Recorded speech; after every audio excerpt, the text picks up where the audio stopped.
Have you ever had numbness and tingling into your arms, your hands, maybe even your legs or your feet? Well, if you have, it's very concerning, I'm sure, and frustrating if it keeps happening again and again. You're like, how do I get this addressed? What is it? Why am I having it? And I don't want to hopefully have like any surgeries or get put on drugs for this. So I'm going to go into the four main issues that I've seen that cause these problems with numbness and tingling. My name is Dr. Isaac Mooberry with Lifetime Wellness and Chiropractic here in Denver, Colorado. And I'm going to dive into these four issues. But first, if you can, like and subscribe to our channel so you can get more great content. So the four issues we're going to address are poor posture, disc problems, muscle problems, as well as space-occupying lesions. So let's dive right into it. So the first issue is poor posture. If you have poor posture, you're hunched over, maybe you're on your phone a lot. You've probably all seen people that are looking like this, or they're hunched over, looking at their monitor, typing away. Those issues of having a poor posture like that, poor ergonomics, create repetitive stress on your body and can cause it to break down and put additional stress onto the nerves that can cause that numbness, tingling going into your arms. So you need to find a good resource for posture and ergonomics, and we have one of those that we're going to supply for you here as well. Number two is going to be problems with the discs. The disc is the material between the bones and the vertebrae.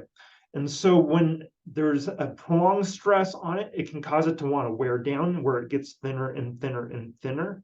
Or it can bulge, which puts pressure onto the nerves that come out right next to the disc. Or it can even herniate, which is like a jelly donut pushing out, where that can actually put pressure on these nerves. And imagine if that pressure is on that nerve, it's going to send you a signal. It could be numbness and tingling. It could be achy, shooting pain. It could be, there's different symptoms. You could even have like cramping, or like your muscles are twitching. Those could be signs that you have this issue with the discs. Now, the third issue is going to arise. I'll use this one as the example, but there's muscles that come out of the side of your neck, and you have nerves that come out of your neck that go between these muscles. And what happens is, if you have poor posture or you're doing a lot of repetitive movements, it can cause those muscles to get tighter. And so when there's a nerve that goes through there, then those muscles are tightening down on that nerve, and it can cause that zinging, numbness, tingling sensation as well. This can happen here in the neck. It can happen down in the wrist as well, with the ligaments and muscles that could cause carpal tunnel into these two fingers, maybe even the third finger. You can also have the problem down in your hip, which can cause like sciatica. It's called the piriformis syndrome. And so that can cause numbness, tingling going all the way down your leg into your foot.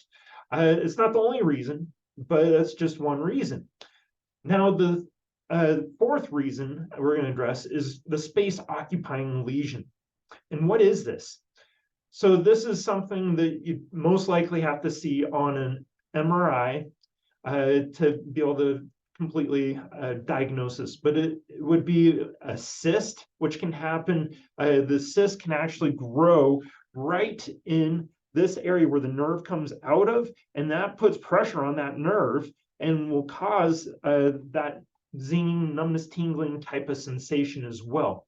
The other issue could be a tumor.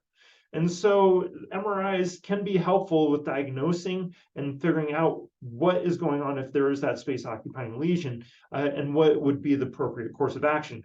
A lot of times you don't necessarily need to have those MRIs done depending on how the person responds, but that is definitely there to help us figure out when there is a failure to respond, or if there's gross red flags, to determine what is the best course of action for this person that has these issues. So we have poor posture, we have disc issues, we have muscle issues, and we have those space-occupying lesions. Those are the four main reasons why you get the numbness and tingling in your arms or your legs. I hope this has been helpful for you. We're going to try to provide some resources in the article as well. So if you have any questions, please reach out. But again, Please follow along to get more great content. Thank you.